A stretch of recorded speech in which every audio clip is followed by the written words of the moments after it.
sound? Or do I have sound? I do have sound. Okay. All right. Good evening. It is time to start a new book in the Star Wars readings. So last Tuesday I read the Knight Errant Influx, I believe is what it was called. It was a short story, and now we're starting into the actual novel Knight Errant. Um, so I'm going to go ahead and bring that up here, and I'm actually going to share the cover with you. You can see what that looks like. Knight Errant, John Jackson Miller.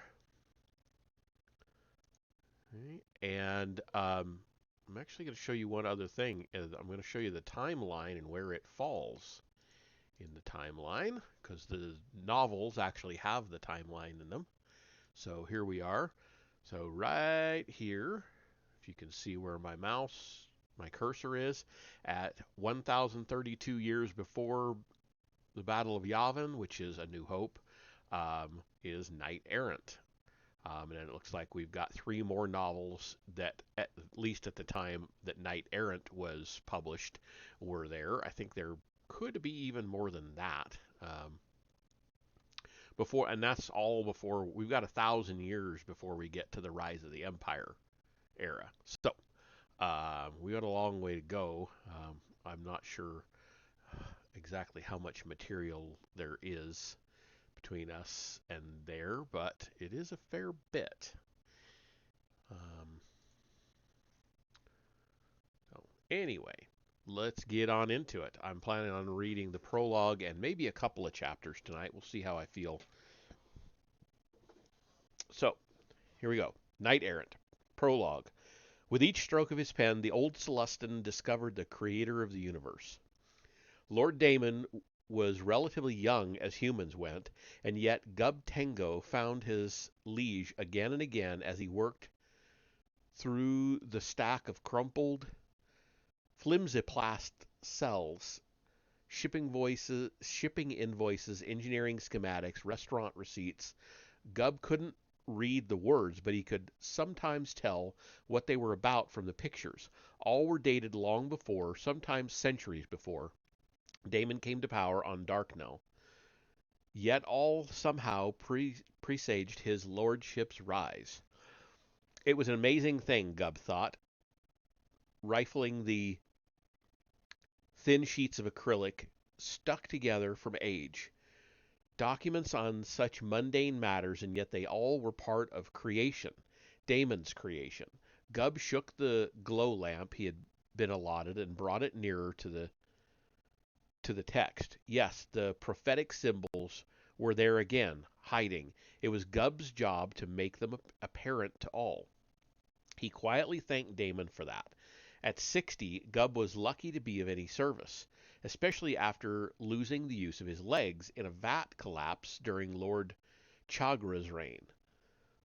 That should have been the end of his usefulness, but years earlier, Gub had worked in a bioweapons factory injecting spores with poison. It had been a short step from that meticulous work to using a chemical stylus, and such a skill was always handy on Damon's capital world. On taking power, Damon had ordered the Arabesh letters that spelled his name altered to reflect his mark on existence. Two flag-like strokes would be added to the characters not just when they were written in the future, but also everywhere they had previously appeared. And altered wasn't the right word because, as Damon had put it, the new characters had always existed. Mere organics simply couldn't see them. Making them visible now wasn't alteration, it was revelation. The change was instantaneous for the vast majority of written words in Damon's domain, all electronically stored, but manual attention was required for signs and labels, as well as for the relatively few physical documents the culture had generated. Thus, Gub had thousands of craft beings like him on Darknell and elsewhere. Thus, Gub and thousands of like him on Darknell and elsewhere had been tasked with revealing the letters that had always been there. It might have been easier simply to destroy the earlier materials. Most flimsiplasts dissolved eagerly in water, but Gubb knew that wasn't the point. If, as Damon's Sith adept said, the universe had been created 25 years before, when Damon was born, all older matter must have been created by him as well, including this advertisement. If a ragged sheet depicting pictures of shoes held within it the marks of Damon, then it was not an advertisement, but a holy artifact. Destroying it would be sacrilege worthy of the great enemy. Damon's signature was everywhere in the galaxy, even the sky above. The pages from the past were just another piece of that ubiquity. They had to look the part. Zeroing in on the circular, Gubb found one of the letters he was seeking in the caption for a gray boot. Another Auric. Gubb sighed and rubbed the electrostatic pen against his knee to charge it. He knew the importance of his job, but he's still tired of seeing the pesky vowels. The added flags, his supervisor called them kerns, that created the holy letter Auric Da flew to the left of the character, almost always butting up against the adjacent figure. But if Damon didn't intend for the characters to run together, then Gubb must do his best to see that the transformed, revealed characters didn't either.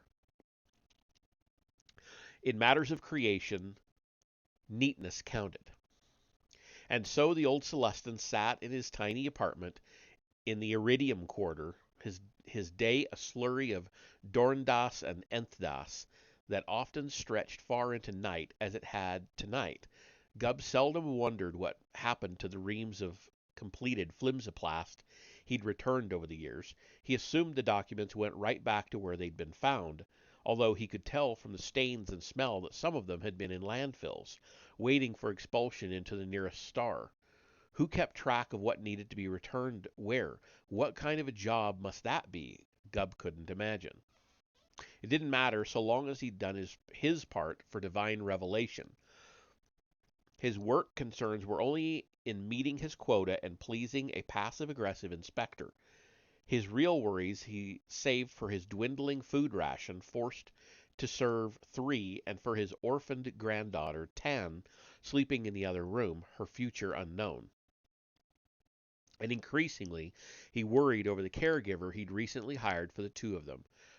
Unreasonable, brash, and unbeknownst to him, at that moment, across town, working toward the ultimate destruction of Lord Damon, forger of alphabets and creator of the universe. And that is the end of the prologue. Now we're into part 1, The Damonate. Chapter 1.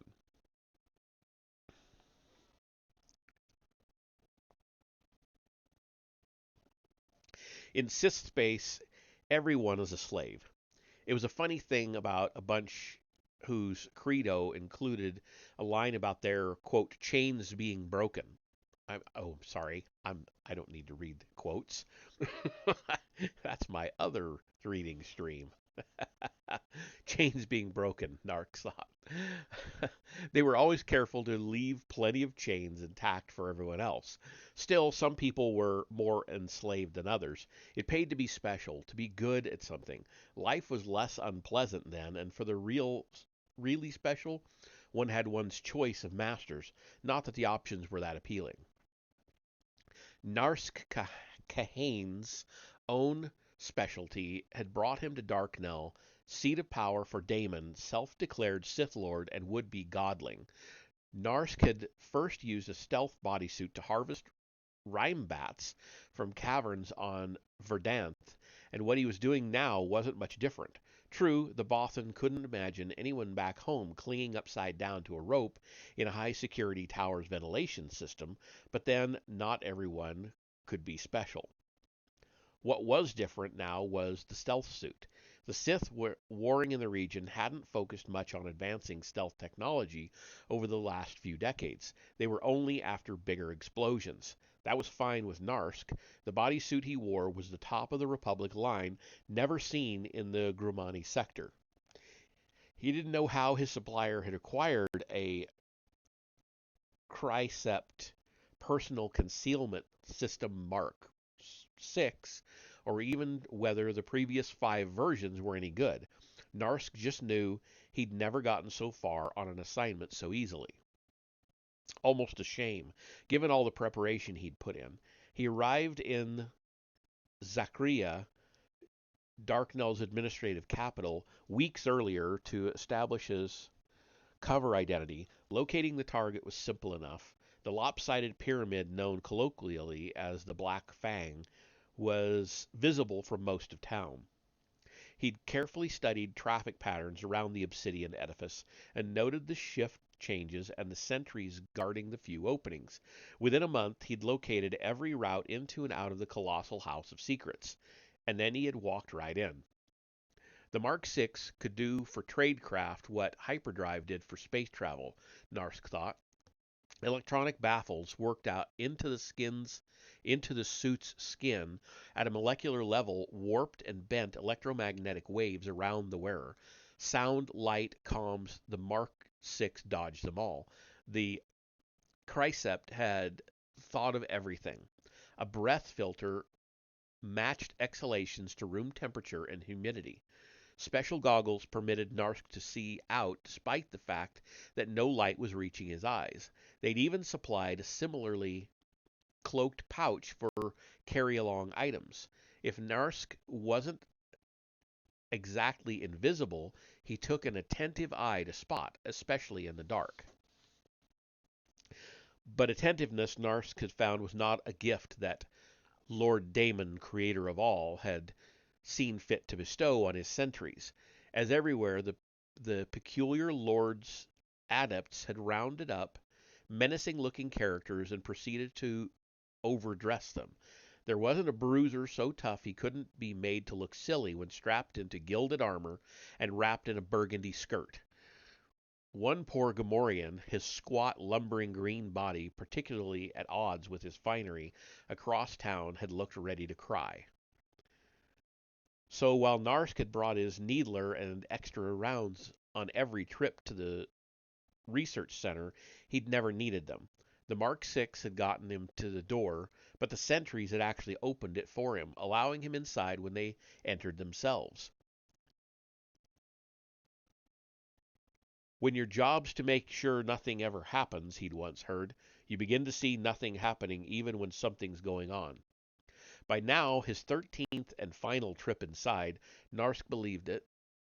Many of the secrets of the Black Fang, officially the Daemonate Dynamic Testing Facility, Darknell, rested comfortably in the memory of the datapad in his pouch. Lord Odian would be pleased. That wasn't always a good thing, Narsk knew. Damon's older brother got most of his thrills from death and destruction. The whole sorry war smacked of a psychological study. Damon was the spoiled kid who thought he was the only person in the universe who mattered. Odian was the jealous sibling reacting to his loss of uniqueness by trashing the playpen. If Damon thought he created everything, Odian believed it was his destiny to destroy everything. Half of Odian's adepts were part of a death cult, flitting around his evil light, hoping to cash out in his service. Raltiri Glomites were less suicidal. Fortunately, Narsk didn't have to adopt their ways to take their assignments. Not many of them, anyway. Reaching a juncture in the ventilation system, Narsk felt the whole building wheeze around him. Frigid air chuffed past, cooling the facility for today's big test. The Mark 6 responded, matching the surrounding temperature while somehow keeping frost from accumulating on the suit's surface.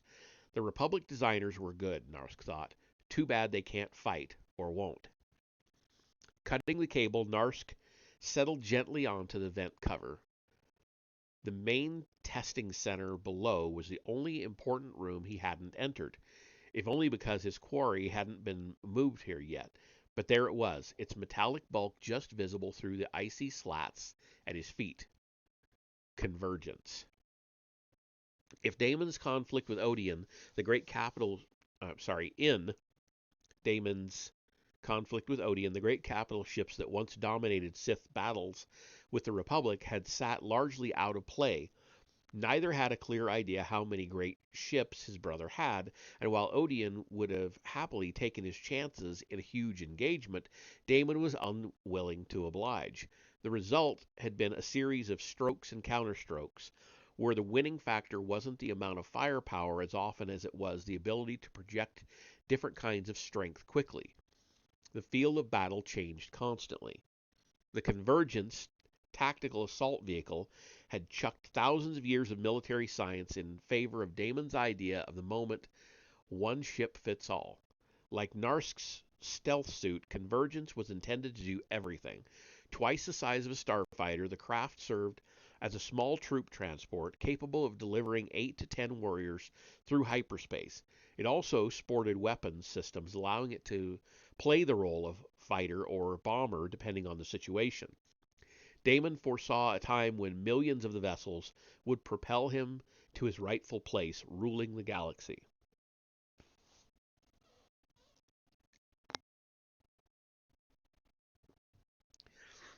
Damon's engineers, meanwhile, had foreseen only a never ending nightmare, and their predictions, spoken only to themselves, had thus far come closest to reality. Peering down into the chamber, Narsk could see why, mounted onto a colossal testing arm, was the ugliest contraption he'd ever seen. Convergence was a 100-ton expression of one man's moods, changeable and conflicting. Damon had demanded that the vessel keep to the tri-pronged dart aesthetic of his starfighters, but the wings and color scheme were about all that the pregnant monster had in common with those sleek ships. Designers had saddled the forward section with a hulking crew compartment that was still less than comfortable, room for 9 passengers, but only if 6 stood the entire way. The engines, enlarged on 2 earlier occasions, seemed nonetheless outmatched. A missile battery pointed nowhere in particular, and a massive nacelle ran along the underside. Last vestige of an earlier plot to convert the ship into a tracked vehicle for use on land. Narsk imagined they still kept the wheel somewhere in the building, anticipating Damon's frequent changes of mind. Endless engineering for an endless war. Narsk thought it something a child would design, yet despite it all, there was still something worth stealing. For all their troubles, Damon's designers had lucked upon some worthwhile advances. Some of the composite work on the hull had shown fruit, and the turbolaser energy efficiency was as good as anyone in the sector had seen. Useful facts, especially to his employer. Self-styled though he was, Lord Odeon was a proper mimic when it came to technology. Narsk had been assigned to pick Convergence's secrets clean. With any luck, Odeon's massive floating factory, the Spike, would soon be churning out better weapon systems using the ideas. Narsk had stolen most of the data at his leisure, thanks to Damon's sudden decision to add riot control features to the ship. Now he was back for the last morsel, the energy shield package. Over the past week, Damon's researchers had exposed its shields to sonic waves, electronic emissions, and blazing heat, adjusting the ship's software package as needed. This test, designed to evaluate shield performance in atmospheres, was the one Narsk had been waiting for. The Convergence prototype had been married to a huge rotating arm, a centrifuge designed to simulate performance at sublight speeds. On less secret vehicles, this kind of testing was done in the air, but Narsk imagined the researchers probably worried the thing would never fly anyway.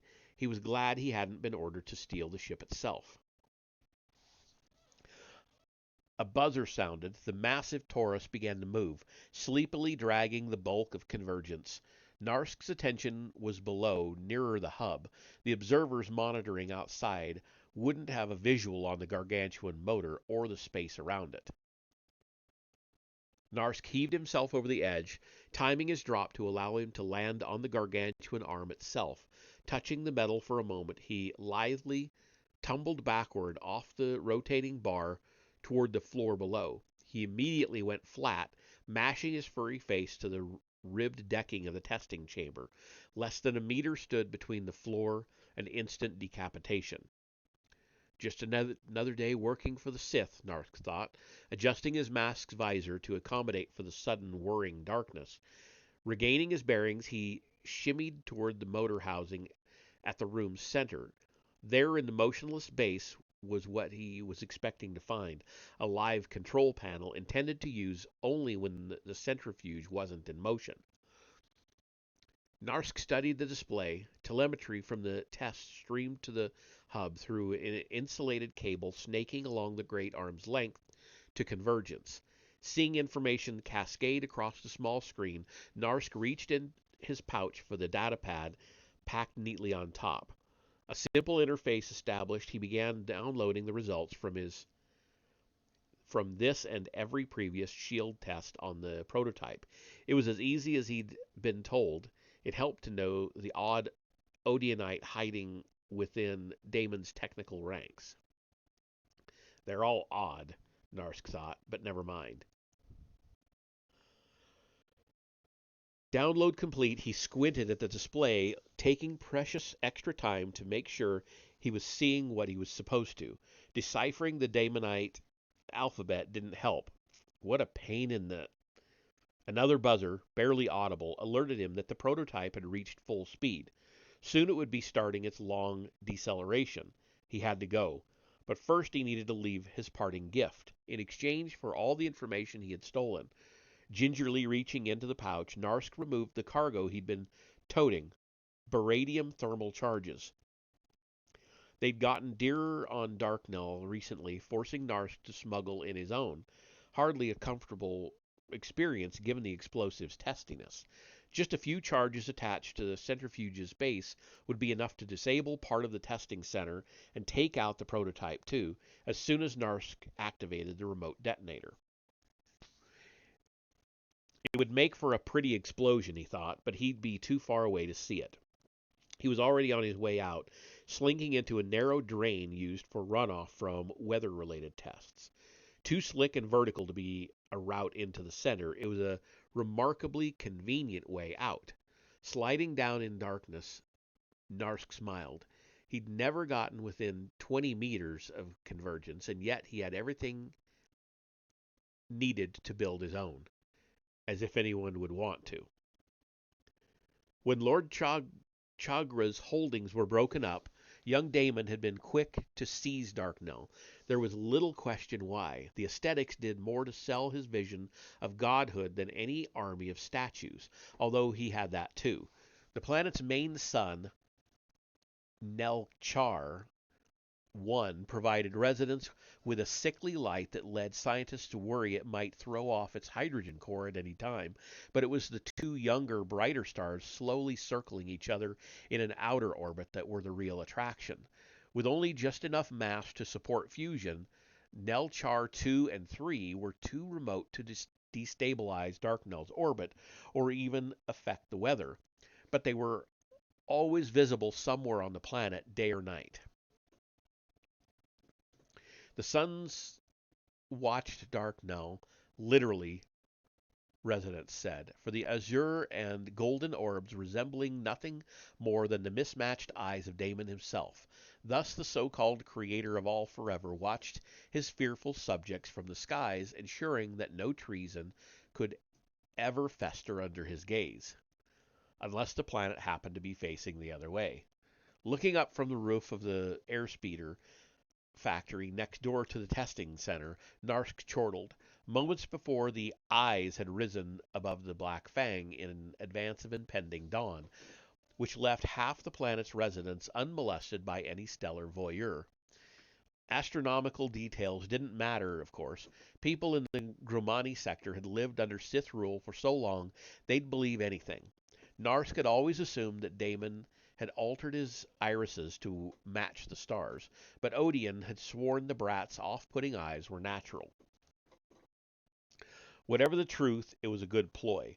Filtered through the polluted haze of the capital, the stars made for an arresting spectacle, and if anyone snickered at the time of the year when the stars' orbits made their creator appear cross-eyed, well, that was what Damon's correctors were for.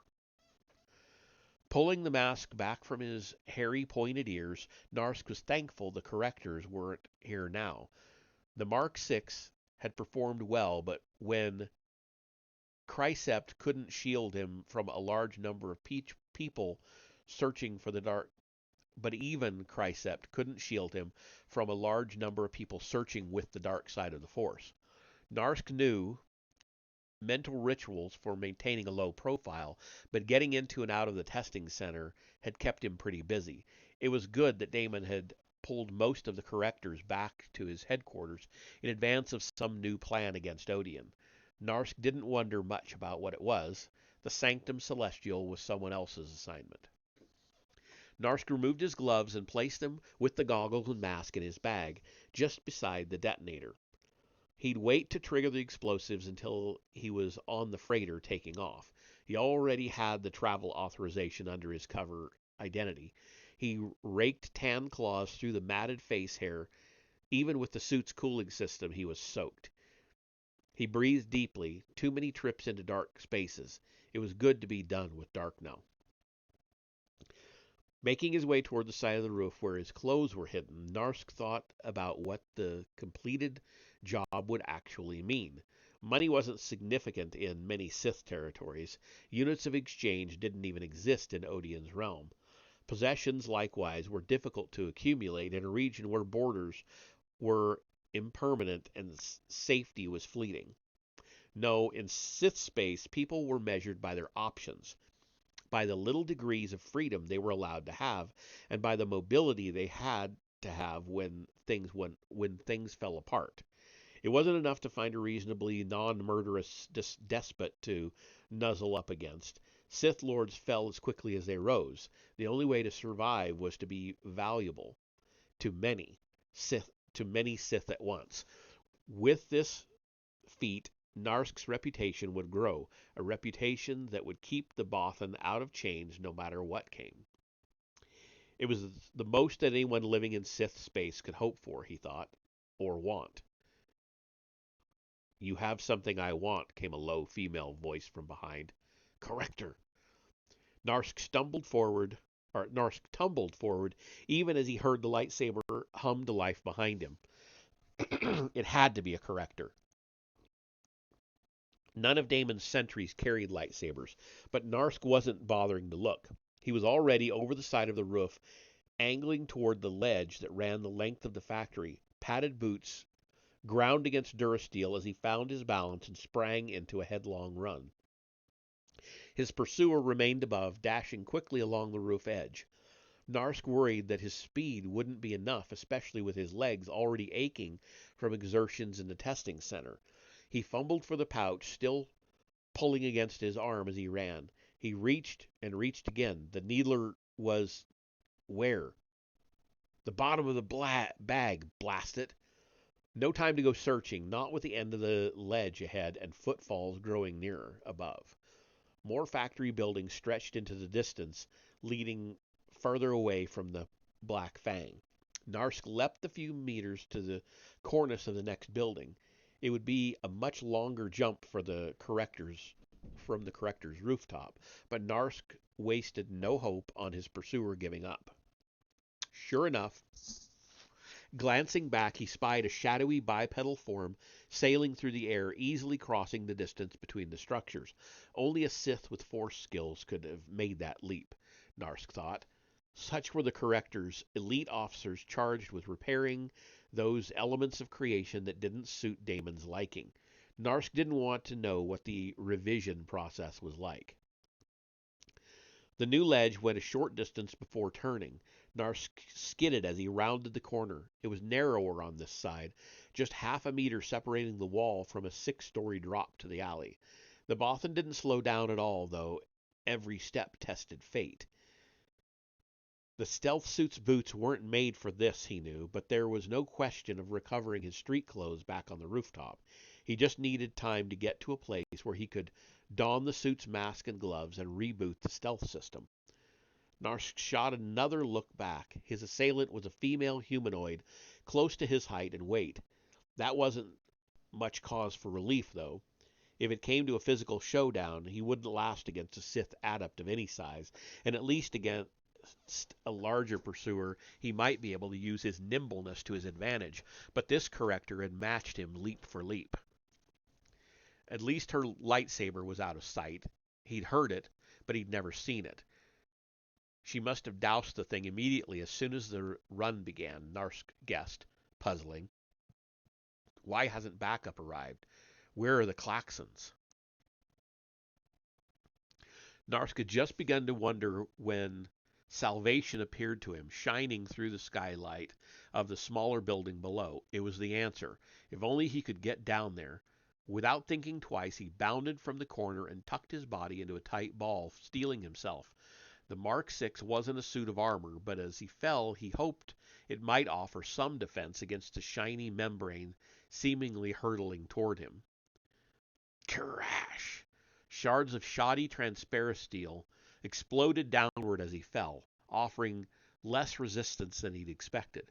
The same couldn't be said, though, for the permacrete floor, and any hope Narsk had for a controlled landing ended when he hit the surface, and he proceeded to slide a dozen meters through a puddle of golden goo before finally slamming into a wall. Uncurling, Narsk squinted through the pane and looked around.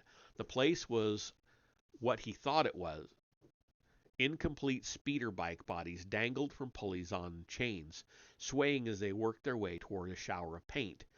The whole place reeked with the pungent lacquer, wafting in steamy sheets. Narsk saw droids on duty so covered with spray that they could barely move. Evidently, there was a place in the Daemonate too toxic even for his slaves. Narsk struggled to stand. Where was the corrector? Not above him, he saw. She hadn't been dressed like the ones he'd seen in public. Did Damon have some kind of secret police?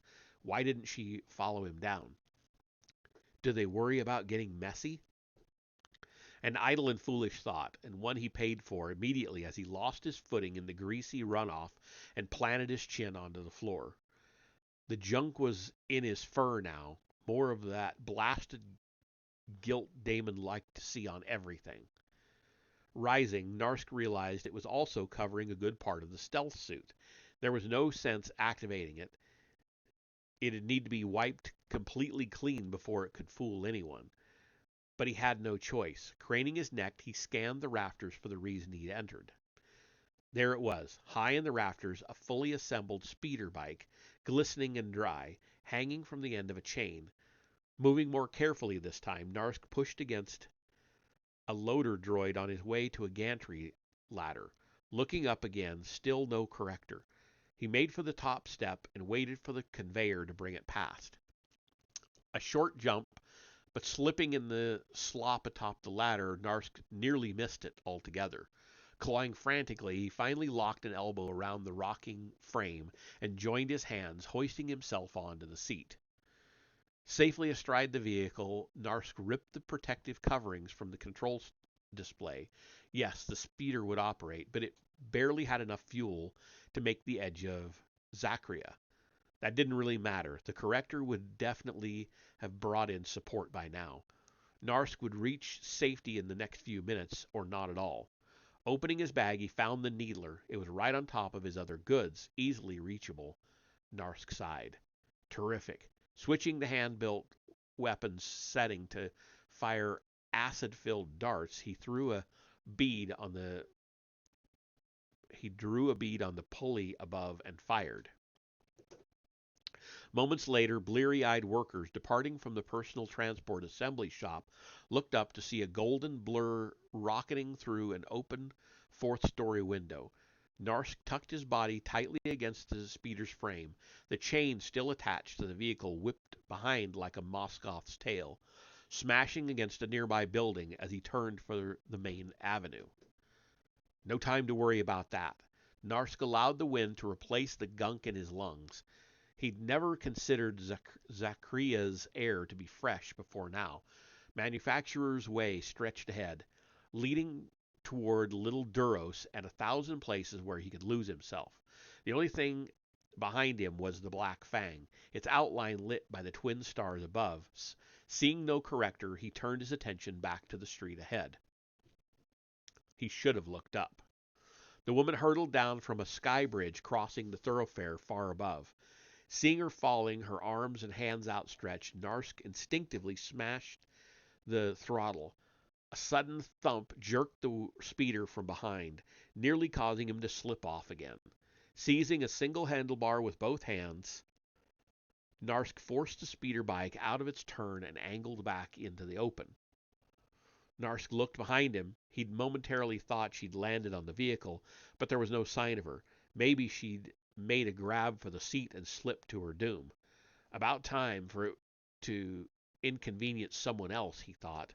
Only the speeder was still shimmying to and fro. Something was impeding his control.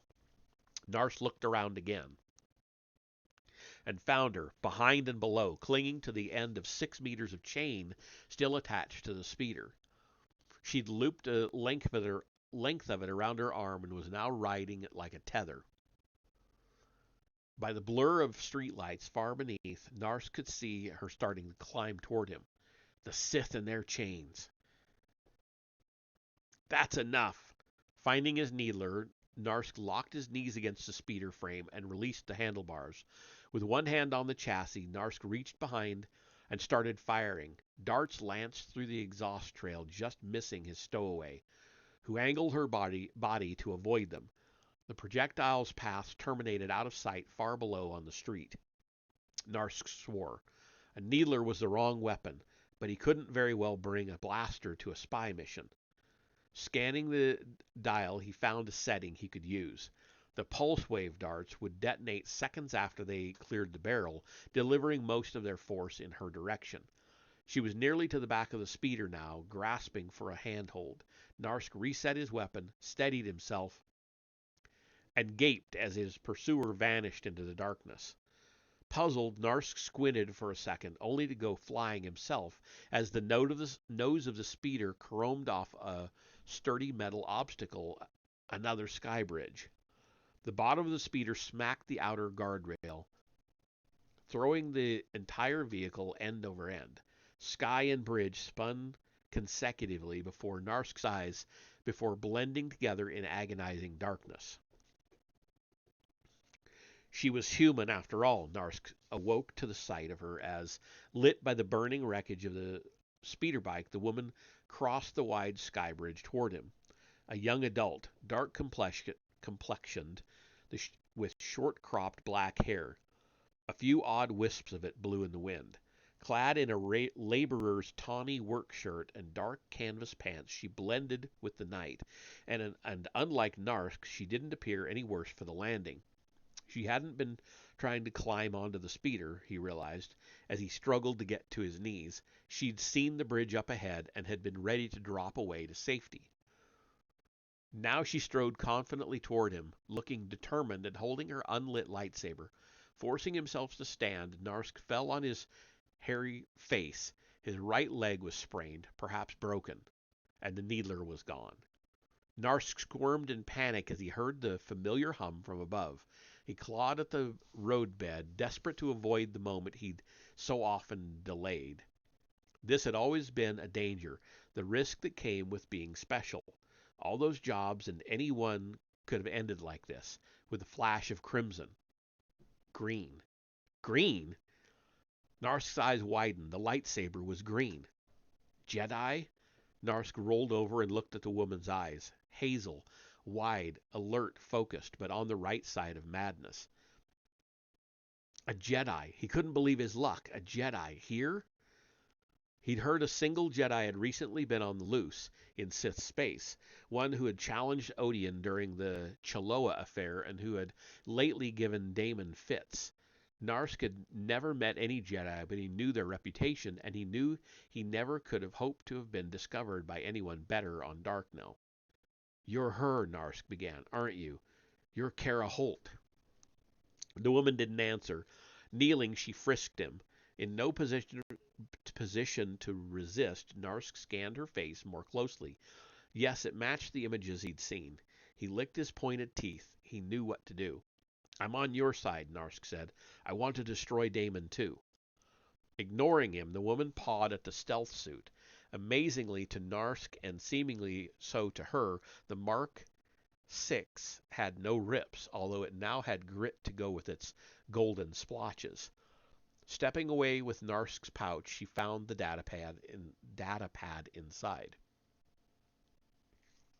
Eyes skimming the screen, she spoke. "You work for Lord Odian?" Narsk was startled. Her voice was low and rough, not much more than a whisper. "Odian?" he responded. "What makes you think that? Maybe I'm a revolutionary."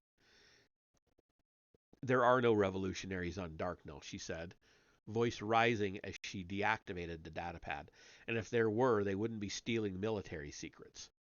Holding the datapad where Narsk could see it, she casually flipped the device into the air and bisected it with a sudden flick of her lightsaber. Narsk gulped. "All that work." "All that work for Odian," she said, catching his thought. "Yes," he said, no sense denying it now. He realized he might as well hit her with some truth. "I was working for Odian, but I'm not an Odianite. It's just a job." "That's worse," Kara said, looking down. "You're an enabler." She nearly spat the word, causing Narsk to flinch. She yanked his bag from the ground and stepped back. Narsk forced himself to stand, painful as it was. "Fine," he said, clearing his throat. "You've denied Odian the knowledge, but the important thing is to deny Damon the knowledge and the warship he's building. And we can do that. Look, here, I can show you." Narsk stepped toward her and his bag, only to have her raise the lightsaber between them again. "I don't work with Sith," she said. "I told you I'm not Sith." He gestured toward the pouch. "Look in the bag, you'll see." The human deactivated her weapon and reached inside. Seeing her recognize the detonator control for what it was, Narsk flashed a toothy smile. "You see, we have the chance to do something important against Damon." He began to reach for the controller, "And all I ask is that I be allowed time to—" "No." In a single liquid motion, the woman looked back up Manufacturer's Way, pointed the detonator, and pressed the button. A flash and a rumble came from the far end of the avenue. 2 kilometers away, the opaque skin of the Black Fang heaved for a split second before erupting outward. Metal shards ripped free from the structure, desperate to escape. Thunder followed fire, more than enough noise and light to wake all Zakria. Narsk brought a bruised hand to his long nose in horror. They must have powered up the centrifuge again, he thought.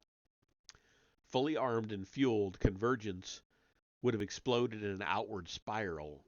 He'd thought that was a possibility before he planted his explosives, but he'd always planned to be aboard a freighter lifting off from Darknell before pressing the button, not gawking like an idiot on a sky bridge with a Jedi. "You fool!" Narsk yelled. "Do you realize what you've done?" The woman regarded the blaze with mild satisfaction. "Yes." Narsk wilted. Forgetting the pain in his leg, he looked to the rooftop plazas at either end of the sky bridge. No authorities were here yet, but they soon would be, and still the Jedi seemed pleased with herself. "Idiot," Narsk thought. "No wonder the Sith ran the Jedi out of the Outer Rim." Barked at her. He barked at her. "Is that it? Are we done here?" "No," she said, igniting her lightsaber and waving it in his direction. "Strip." The woman neatly slipped the folded the folded Mark 6 back into Narsk's bag, although neither suit nor bag was particularly neat anymore, smeared and stinking of paint. "You've really made a mess of this thing," she said. "Is this stuff permanent?" "I don't know," Narsk snarled. He didn't care about the suit anymore. The real authorities were out, screaming in their airspeeders toward the cauldron that was the testing center. And here he was, naked but for his shorts, sitting in a garbage bin in a shadowy section of the plaza. The woman had marched him here, taken the stealth suit, and bound his wrists. It was not where he wanted to be with Sith on the way. "How can you do this? You know what they'll do to me if they catch me." Seeing her begin to close the lid, Narsk grew more frantic. "You can't do this. You Jedi are supposed to be about fair play and decency. You're supposed to be a Jedi." The woman paused. "What?" Kara Holt said, suddenly miffed. "I'm not locking it." The lid snapped shut above him. And that is the end of that chapter. And I am Um, I'm going to just stop there, actually. Um, it's a good start. We got the prologue in the first chapter, so we'll call it there, and we'll pick it up from chapter 2 next time. Um, so I will see you on Friday for the next occult reading in the problem of slavery in the age of revolution. Um, we're in chapter 9 on that book. So, anyway, yep, have a good night. See you Friday.